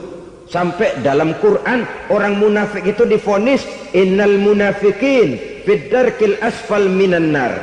Orang-orang munafik di dasar jurang neraka yang paling bawah, keraknya neraka. Saudara-saudara kaum muslimin rahimakumullah. Sebab munafik sangat berbahaya. Membahayakan umat, membahayakan agama. Di depan kita mereka ngaku pura-pura beriman. Kalau pidato luar biasa, memuji agama setinggi langit, menampakkan seolah-olah dia orang yang dekat dengan agama. Saudara-saudara, agama penting, agama mutlak. Tapi yang ngomong begitu agamanya apa? Remeng-remeng. Cuma sekedar lipstick, cuma sekedar dekorasi, cuma sekedar kamuflase buat ngibuli orang lain. Dia mengaku beragama, mengatakan agama mutlak, menganggap agama penting, seolah-olah memperhatikan benar tentang tatanan kehidupan beragama, tapi sebenarnya di hatinya tidak lebih berkecamuk penyakit-penyakit kufur. Maka sifat munafik ini termasuk menodai tauhid. Artinya merusak akhlak kita kepada Allah Subhanahu wa ta'ala. Sifat yang ketiga yang juga merusak akhlak kita kepada Allah dinamakan riddah. Riddah itu sifatnya, orang yang punya sifat riddah disebut murtad. Murtad keluar dari Islam. Keluar dari Islam tentu tadinya di dalam Islam. Oleh satu perbuatan dia bisa menjadi murtad. Misalnya tadinya dia iman benar kepada Allah, tapi melarat. Kadang-kadang sehari masak, 3 hari libur. Akhirnya oleh kesulitan ekonomi dia tidak kuat. Ada yang menawarkan kebaikan, dibawain supermi, dibawain obat-obatan, diberikan beras. Goyah imannya. Keluar dia dari Islam, ikut agama orang yang memberikan pertolongan kepadanya, memilih kesenangan sebentar dengan mengorbankan kebahagiaan yang kekal. Maka orang semacam itu riddah sifatnya, murtad orangnya, keluar dari Islam. Dan yang menyebabkan kita murtad bukan cuma orang nyata-nyata memproklamirkan diri keluar dari Islam tapi lalu mengikuti agama orang lain. Bukan cuma itu. Mengakui ada Rasul lagi sesudah Nabi Muhammad bisa menyebabkan kita murtad. Mengingkari nikmat Allah bisa menyebabkan kita murtad. Meyakini semua agama benar bisa menyebabkan orang menjadi murtad. Meragukan kesempurnaan dan kelengkapan Al-Quran bisa menyebabkan orang jadi murtad. Mengingkari sunnah bisa menyebabkan orang menjadi murtad. Banyak hal-hal yang bisa mendatangkan penyakit riddah dan membuat pelakunya menjadi murtad. Dan ini menodai akhlak kita kepada Allah Subhanahu wa ta'ala. Itu tadi kufur iman, saudara-saudara. Nyata-nyata mengingkari Allah, baik dalam bentuk syirik, nifak, ataupun riddah. Kufur yang kedua dinamakan kufur nikmat. Apa itu kufur nikmat? Sitru nikmatil mun'im au ya'malu fi mukhalafatil mun'im. Menutup-nutup nikmat Allah, atau melakukan perbuatan yang menentang, bertentangan dengan kehendak yang memberikan nikmat. Jadi kufur nikmat pertama, nutup-nutupin Tuhan. Tuhan jalingin. Duit lu banyak amat, dari mana? Gua kerja. Lalu kerjanya nomor satu. Orang yang berakhlak kepada Allah, dia akan menjawab, kamu uangnya kok banyak, dari mana? Rizki dari Allah. Caranya, saya kerja. Kerja itu cara, rizki itu dari Allah datangnya. Bukankah di zaman sekarang kita sering terpleset? Ini merupakan cerminan dari rapuhnya akhlak kita kepada Allah Subhanahu wa ta'ala. Karena usaha saya memang, karena saya peras keringat banting tulang, tentu. Tapi sadarkah kita bahwa sepanjang yang bisa kita lakukan cuma berusaha, peras keringat banting tulang, pergi pagi pulang sore? Tapi bisakah kita memastikan hasil usaha kita? Apalagi yang paling dekat, misalnya saja yang sungguh-sungguh di luar jangkauan kemampuan kita, soal rezeki, soal jodoh, soal maut. Kitakah yang mengatur? Kitakah yang menentukan? Subhanallah, manusia sungguh tidak berdaya menghadapi tiga hal paling pokok ini. Rezeki, kita cuma bekerja. Kitakah yang menentukan? Tidak. Kita berusaha saja, rezeki belum pasti dapat. Apalagi kalau kita tidak berusaha. Jangan terjebak dalam fatalisme. Belum perang udah nyerah. Emang dasar rezeki datangnya dari Tuhan, gak usah kerja, dan ntar juga kalau dia datang. Dari mana datangnya? Kerja saja belum tentu dapat rezeki, apalagi kalau tidak kerja. Yang jelas usaha perlu. Kepastian itu urusan Allah. Ini akhlak kepada Allah Subhanahu wa ta'ala. Jodoh juga begitu. Kita berusaha, kita berupaya, Allah menghendaki lain jadinya. Maut juga begitu. Siapa sih yang pengen ngadepi maut? Siapa sih yang pengen mati? Siapa sih yang pengen ketemu malaikat Israel? Tidak seorang pun kalau ditanya, kecuali mereka yang putus asa ya. Kalau otaknya masih normal, mau mati mesti belakangan dulu udah dikit.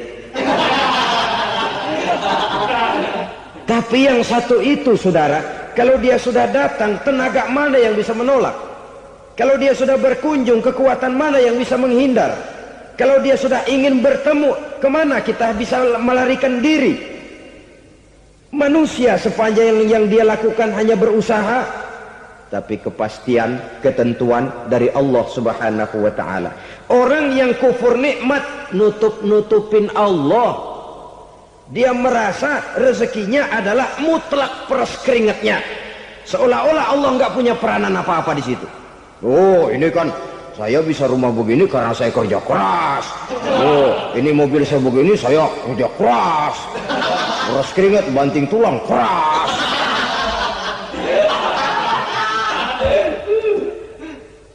Saudara-saudara kaum muslimin rahimahkumullah. Jadi menutup-nutupi Allah.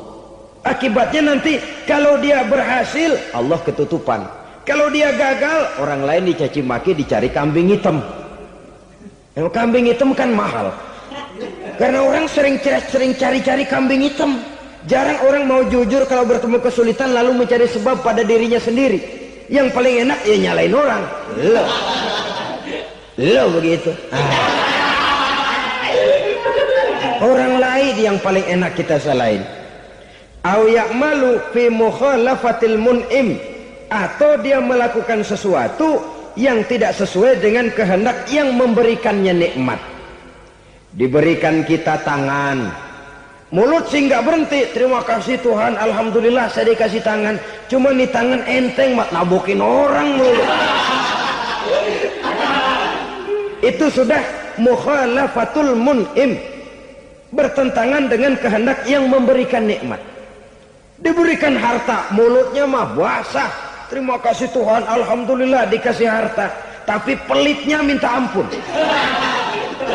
kikir koret medit. Ini juga termasuk kufur nikmat, mempergunakan suatu nikmat bertentangan dengan kehendak daripada yang memberikan nikmat itu sendiri. Saudara-saudara kaum muslimin rahimakumullah, oleh karenanya kufur iman memang lebih bahaya daripada kufur nikmat. Tapi jangan lupa, kufur nikmat bisa menyeret orang kepada kufur iman. Dan kalau Allah udah dialingin, Tuhan sudah dinomor duain, lama-lama kenapa dia tidak mendewakan dirinya sendiri, mendewakan pangkatnya, mendewa-dewakan otaknya, mendewa-dewakan kemampuannya? Pada awalnya dia memang cuma kufur nikmat, tapi lambat laun kalau ini tidak diobati, secara pasti orang akan mengarah kepada kufur iman. Bisa berbentuk syirik, bisa berbentuk nifak, bisa berbentuk riddah. Saudara-saudara, oleh karena itu menjaga akhlak kepada Allah mutlak penting. Sebab apa? Kita tidak berakhlak kepada manusia saja, kita dikucilkan dari pergaulan. Kalau kita tidak berakhlak kepada Allah, dikucilkan oleh Allah. Hadis qudsi menyatakan, man lam yashkur ala na'ma'i wa lam yasbir ala bala'i falyakhruj min tahtis sama'i falyatlub rabban siwaya.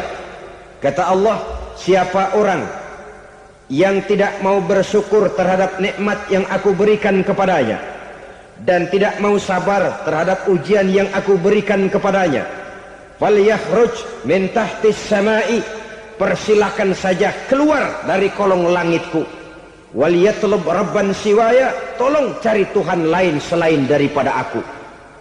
Murka Allah, diusir, cuman gak kedengeran aja. Siapa yang tidak mau syukur terhadap nikmatku, siapa yang tidak mau sabar terhadap ujian yang aku berikan kepadanya, persilakan keluar dari kolong langitku ini, cari Tuhan lain selain aku. Nah, langit Tuhan yang punya, Tuhan kita lawan, diusir dari kolong langit, mau pindah ke kolong mana?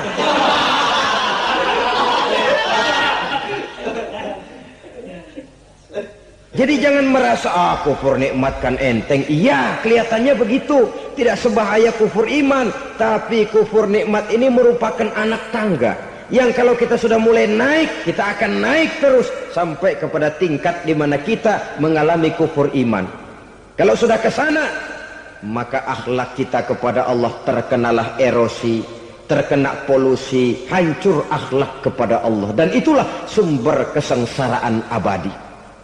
Kalau cuma kita tidak berakhlak kepada manusia, barangkali resikonya cuma kehidupan di dunia ini. Mungkin juga ada kehidupan akhirat. Tapi kalau sudah tidak berakhlak kepada Allah, dunia akhirat kita rugi dan celaka. Maka pada kesempatan ini saya mengajak, marilah jaga baik-baik akhlak kita kepada Allah. Satu kali kita bertauhid, sampai mati kita bertauhid. Satu kali la ilaha illallah, jangan tergelincir lagi kita keluar daripada kalimat itu. Satu kali kita bertuhankan Allah, jangan bertuhan yang lain selain daripada Allah. Jangan sekutukan Allah, jangan samakan Allah dengan sesuatu, jangan mengangkat yang lain sama agungnya dengan Allah. Sebab dengan demikian kita seolah-olah sudah mengotori akhlak kita kepada Allah subhanahu wa ta'ala. Ini berat, saudara-saudara. Ini tidak ringan. Kadang-kadang saya katakan tadi, masalah ekonomi, kadang-kadang persaingan hidup yang makin tajam, di tengah lapangan kerja yang makin sulit, di tengah orang banyak potong kompas.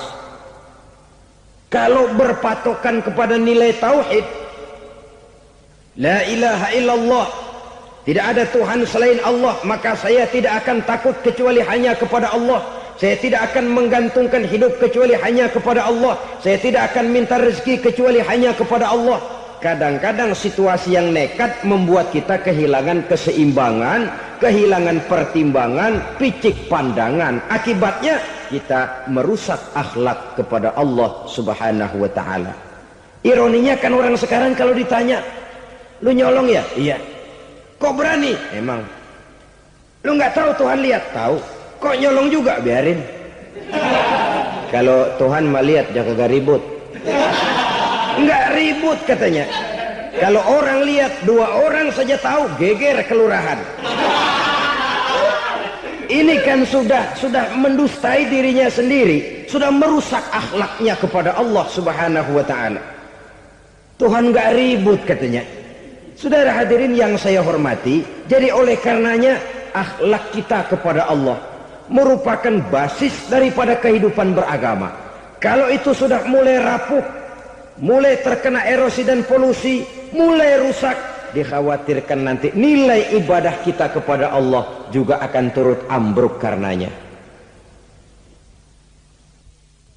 Saudara-saudara kaum muslimin rahimakumullah, tugas yang kedua memperbaiki akhlak manusia kepada sesama manusia. Kita tahu Islam sesuai dengan namanya adalah agama damai. Maka akhlak manusia kepada sesama manusia menempati porsi yang penting dalam kehidupan beragama. Bagaimana seorang muslim bergaul, bertata krama terhadap sesama manusia. Mari kita lihat lebih jauh persoalannya. Untuk memudahkan pembicaraan dari kacamata agama, kita kelompokkan saja manusia itu dalam 2. Pertama yang seiman dan yang kedua yang tidak seiman. Yang tidak seiman itu kita sebut saja kufur atau kafir. Nah, kepada yang kafir pun kita diajarkan untuk berakhlak, apalagi kepada yang memang nyata-nyata seiman, sekeyakinan, seakidah. Kemanapun Islam datang, ke negara manapun ia masuk, ia tidak menaburkan kerusakan. Jadi tidak benar kalau orang pernah itu menggambarkan, saking sentimennya seorang orientalis pernah menggambarkan Nabi Muhammad di tangan kirinya Quran, di tangan kanannya pedang, menggambarkan seolah-olah Islam dikembangkan dengan kekerasan. Sebenarnya tidak sama sekali. Kalaupun dalam sejarah perkembangan Islam pernah terjadi perang, maka perang dalam Islam sesungguhnya apabila kita amati sejarahnya bukan untuk memaksakan agama, karena memang agama tidak bisa dipaksakan, tetapi justru untuk mempertahankan agama dari segala macam hambatan, rintangan, hinaan dan fitnahan. Tapi kemanapun yang jelas Islam masuk, dia tidak pernah membuat kekacauan, kerusuhan ataupun penghancuran. Candi Prambanan bahkan dipugar, gereja-gereja tidak ada yang dihancurkan oleh umat Islam. Kenapa? Islam agama damai. Soal agama, soal lakum dinukum waliyadin, la ikraha fid din, qad tabayyana ar-rusdu minal ghayy. Tidak ada paksaan dalam beragama, sebab nyata yang benar dengan yang tidak benar. Belum pernah ada orang kafir masuk ke perkampungan orang Islam lalu dikejar-kejar, diteriakin kafir, kafir, sunatin.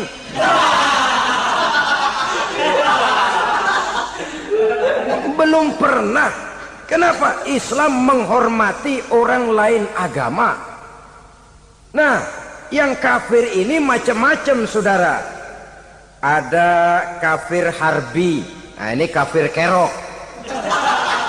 Ini kafir yang nyata-nyata memproklamirkan permusuhan kepada umat Islam, nyata-nyata mengganggu ketenangan umat Islam.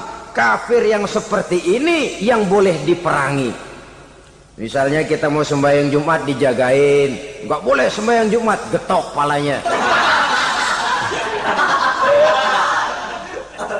Kafir harbi artinya tantangan perang datang dari mereka, bukan kita yang mulai, mereka yang buka front. Prinsipnya umat Islam tidak boleh mencari-cari musuh. Tapi pun tidak boleh lari kalau ketemu musuh. Musuh jangan dicari, ketemu jangan lari. Karena itu kesan seolah-olah umat Islam ini teroris, umat Islam ini destroyer, umat Islam ini sering menimbulkan keonaran, kerusakan. Sungguh satu fitnahan yang sangat keji. Umat Islam adalah umat yang cinta damai. Islam di masa perkembangannya masuki Eropa melalui Selat Gibraltar, Jabal Tariq, memasuki Spanyol. Islam tidak pernah meruntuhkan gereja. Islam tidak pernah membunuh orang-orang Nasrani.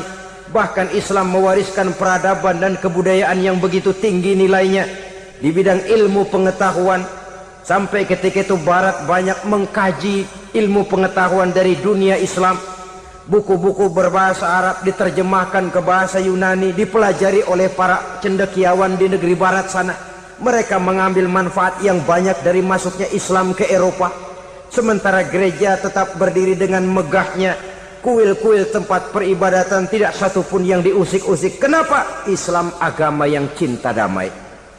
Asal dia tidak diganggu, asal kehormatannya tidak dihinakan. Jadi kafir harbi, kafir yang nyata-nyata nantang perang, ngajak berkelahi. Itu kafir yang nyari penyakit. Kafir harbi ini boleh diperangi dengan catatan mereka yang memang mulai. Yang kedua kafir zimmi. Kafir zimmi, kafir yang hidup di tengah mayoritas muslim, tapi mereka mau hidup dengan aman, damai, tenang. Mereka wajib dilindungi. Bahkan Nabi pernah memberikan satu jaminan, man azazimmiyan faqad azani.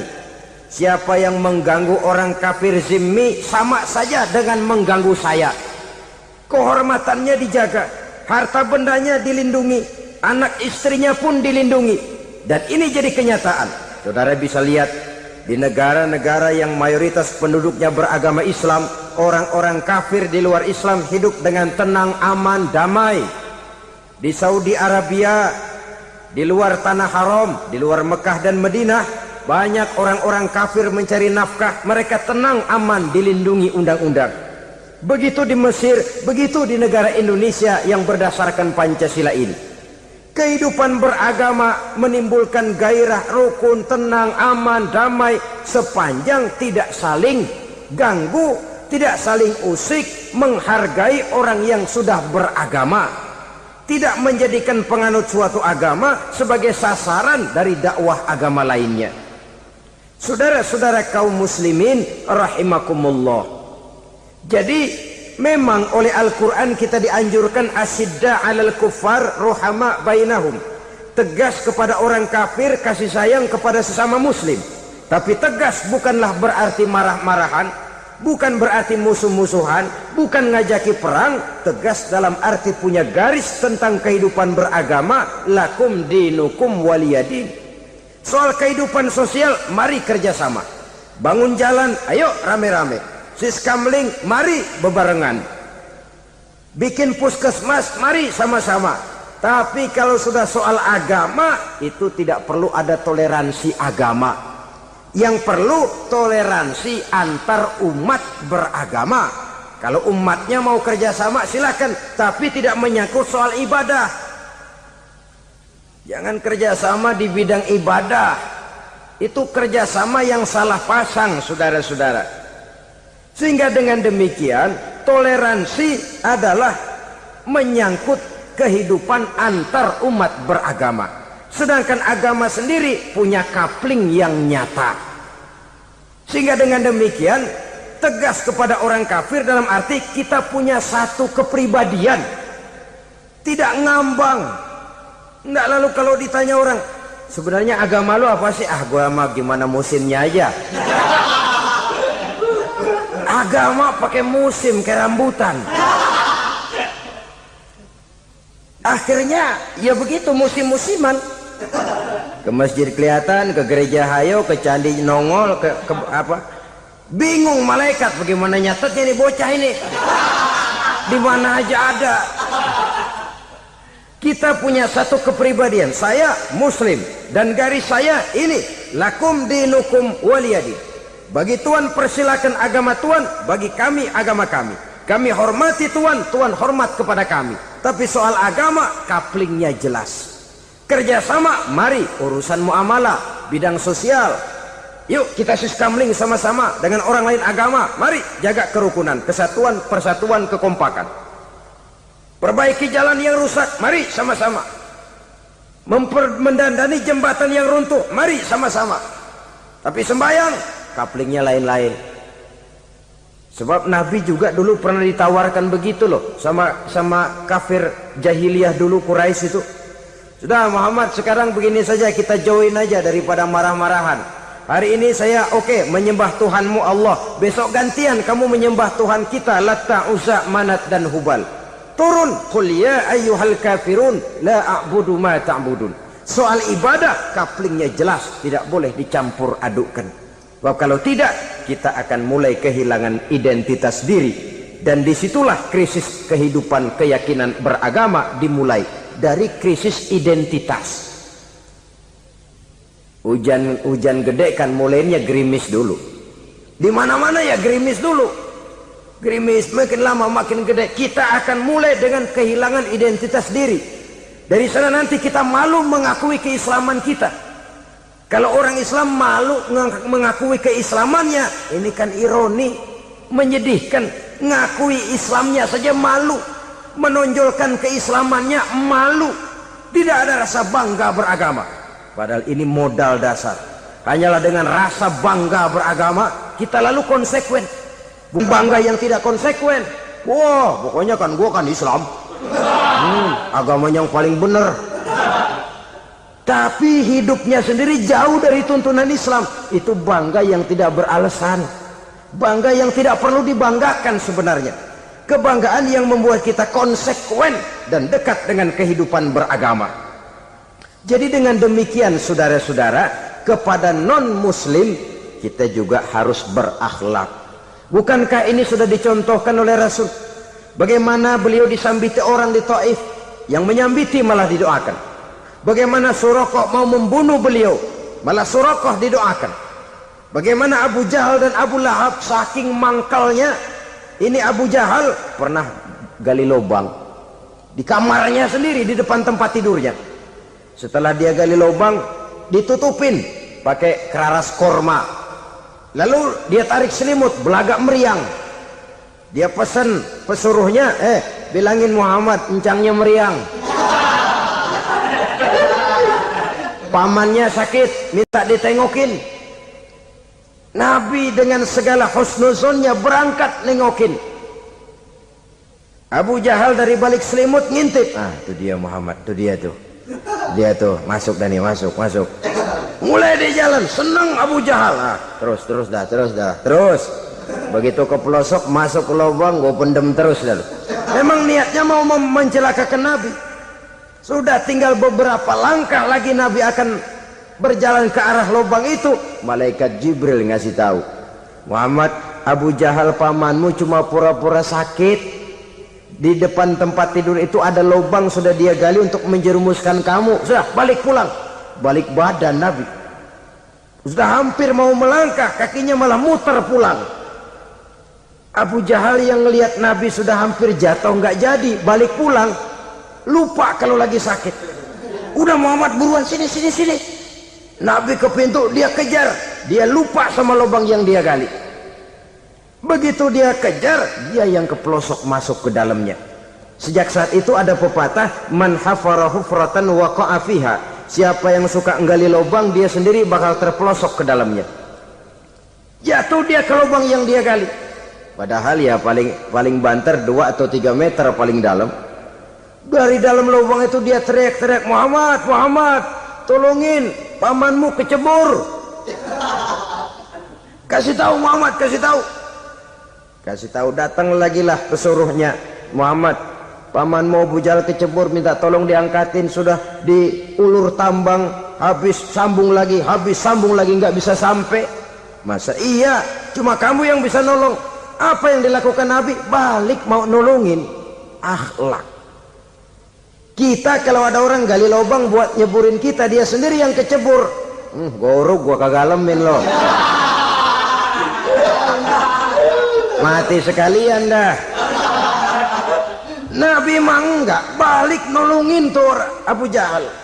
Kenapa paman kecebur? Iya Muhammad tolong, tambang udah diulur-ulur, sambung-sambung nggak sampai. Aduh kasihan paman nih, pegang tangan saya. Nabi cuma ulurin tangan, nyampe dipegang oleh Abu Jahal. Diangkat ke atas, nyampe atas, apa kata Abu Jahal? Tambang bergulung-gulung nggak nyampe, kamu cuma pakai tangan doang kok bisa Muhammad, hebat banget sihirmu. Mukjizat dia bilang sihir, udah ditolongin nyelak lagi, kan yang enak kita injak palanya. Orang dulu bilang wah katanya nolongin anjing kejepit, udah selesai ditolongin malah yang nolong digigit. Saudara hadirin yang saya hormati, kepada orang-orang kafir kita harus berakhlak, menghormati mereka, tidak memaksakan satu keyakinan dalam batas-batas yang ditolerir oleh agama, yaitu pada masalah-masalah sosial dan muamalah. Itu kepada non-muslim, apalagi kepada sesama muslim.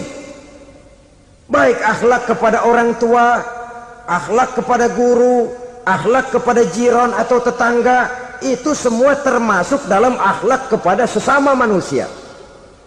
Akhlak kita kepada orang tua, kadang-kadang kita orang timur ini ketularan orang barat. Engkongnya dianggap CS, salaman main kedet aja halokong, engkongnya bahalo dibengong.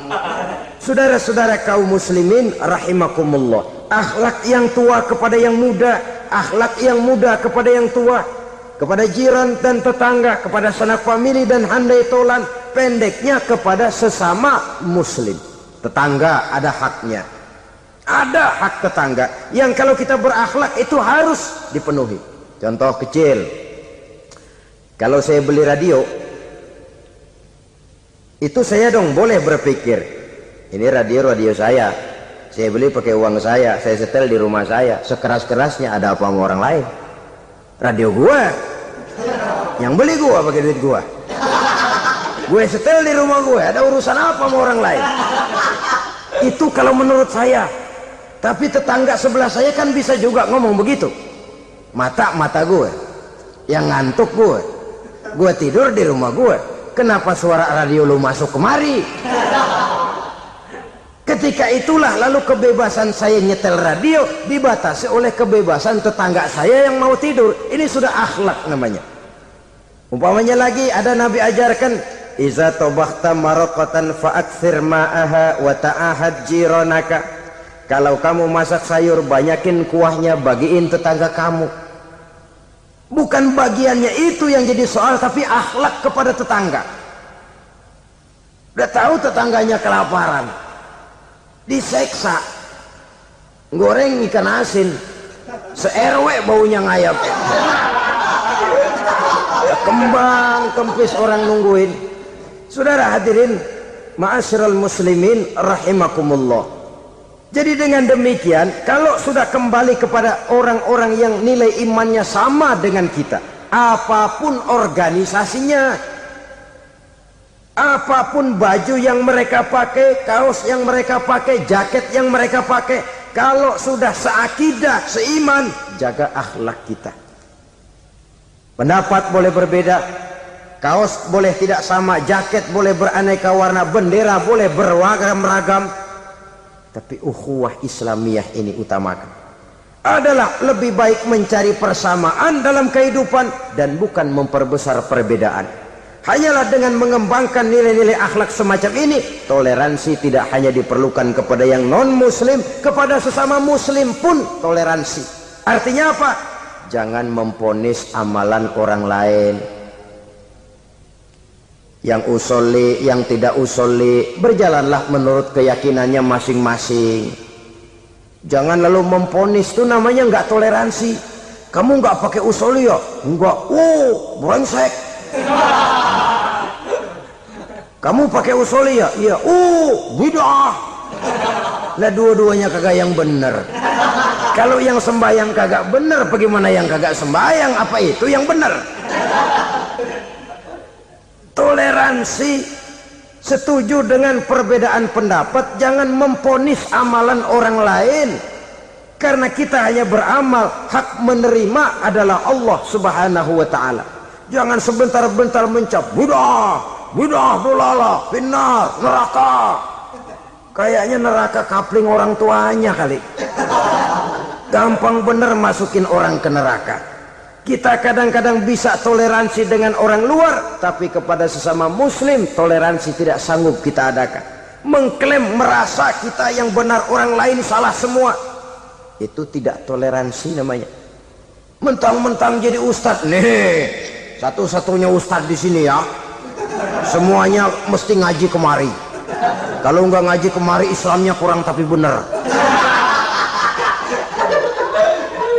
Toleransi, saudara-saudara kaum muslimin rahimakumullah, lapang dada menghargai orang yang berbeda pendapat. Apalagi kalau perbedaan pendapat itu menyangkut hal-hal yang tidak prinsipil, menyangkut hal-hal yang sekunder dalam kehidupan beragama, menyangkut masalah-masalah yang dalam bahasa fikih disebut soal-soal furu'iyah. Tidak usah menyebabkan kita bersih tegang. Kepala sama hitam pendapat boleh berbeda dan halal. Bahkan Nabi mengatakan ikhtilafu ummati rahmatun. Perbedaan pendapat di kalangan umatku bahkan menjadi rahmah, sepanjang perbedaan pendapat itu diiringi dengan rasa toleransi. Tapi kalau sudah main baku hantam, main klaim, memponis orang lain, akhirnya timbullah keretakan. Jangan heran kadang-kadang satu masjid dua kelir. Ya soal kelir boleh kelar-kelir, boleh kelar-kelir, tapi kalau harus terlalu mencolok menyebabkan timbulnya keretakan, saya kira yang akan turun bukan lagi rahmah tapi bala. Bala akan menimpa kita, jatuh kita menjadi umat yang lemah. Oleh karena di antara kita sendiri, sesama kita tidak pandai bertoleransi, tidak lapang dada. Ada anak muda kelihatannya mau majuan dikit, yang tua curiga. Nih, kalau dia maju pasaran gua bangkrut dong nih. Lalu ditekan tuh anak ditekan melejit. Kadang-kadang yang tua maksudnya baik, mau memelihara, yang muda salah terima. Kan tua kejemur. Dari dulu sampai sekarang gitu-gitu doang, anak kemajuannya. Padahal yang tua barangkali maksudnya juga baik, mau memelihara. Sebenarnya kalau kita bisa mencoba mencari titik temu dengan alur komunikasi, tidak merasa diri yang paling benar, tapi toleransi, boyak menerima pendapat orang lain, setidaknya mau mendengar omongan orang. Yang susah kalau udah kena penyakit nggak mau ngerti omongan orang, nggak mau nerima pendapat orang.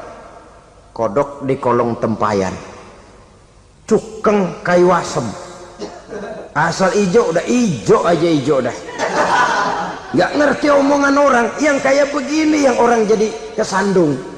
Oleh karena itu saudara-saudara, alangkah nikmatnya kehidupan ini apabila kita menyadari kita ini ummatan wahidah, satu umat yang satu, yang diikat dengan akidah.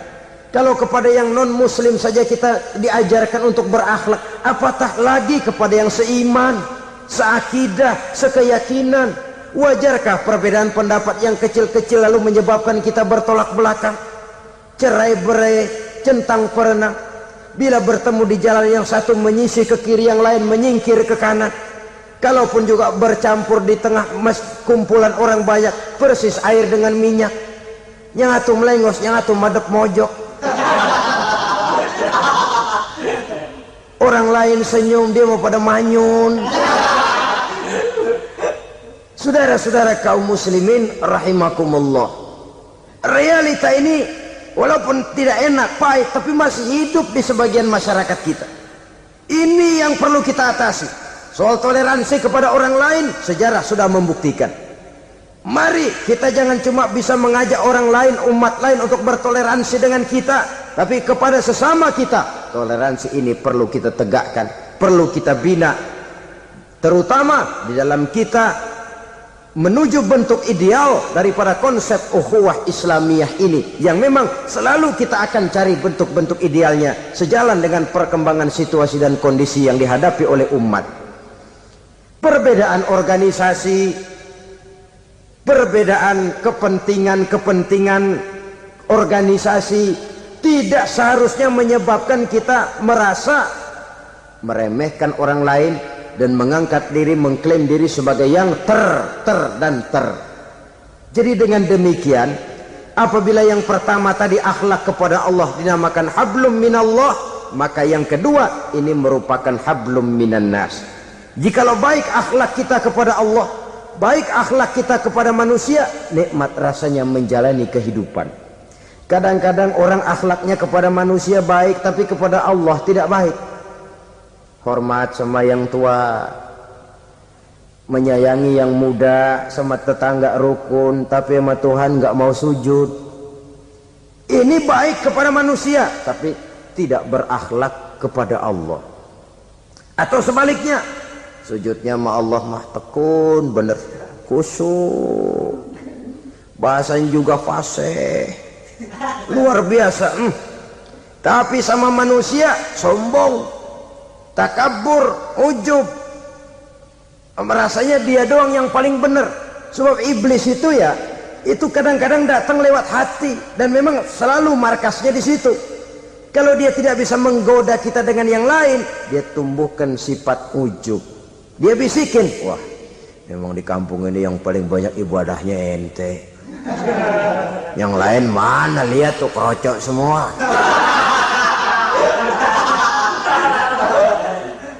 Lalu di hati orang itu tertanam sifat iya ya. Nah tatkala iya ya, dia sudah terkena serangan iblis. Akhirnya apa? Orang lain diremehin. Asalnya kagak mau sembahyang aja diajak salaman udah najis aja dah. Ketemu juga mukanya ditekuk 4. Akhirnya bukan ngajak malah ngenyek, ngina. Lah orang dihina makin jauh, makin tidak tersentuh. Bukan cara itu yang diajarkan oleh Rasul. Bahwa orang tidak mau sholat, tugas kita mengajak. Soal dia tidak sholat, itu dosa dia kepada Allah. Saudara-saudara kaum muslimin, ujub disuntikkan oleh iblis ke dalam hati kita. Sujudnya kepada Allah benar, tapi akhlaknya kepada sesama manusia merasa paling benar sendirian, merasa orang lain salah semua. Pokoknya kalau di luar lingkungannya udah kagak bener aja udah bahaya. Saudara-saudara, ini juga penyakit yang disuntikkan oleh iblis. Sebab iblis itu tipu dayanya luar biasa, strateginya lihai. Makin tinggi kualitas iman, ya makin berat upaya iblis untuk menjerumuskan kita. Karenanya saya mengajak, marilah kita bertoleransi, baik kepada non muslim, lebih-lebih lagi kepada sesama muslim yang kebetulan berbeda baju, berbeda kaos, berbeda organisasi, lain bendera yang dibawanya. Tapi toleransi mari kita canangkan. Kita terikat oleh ukhuwah Islamiyah. 2. Yang ketiga, akhlak manusia kepada makhluk Allah lainnya di luar manusia.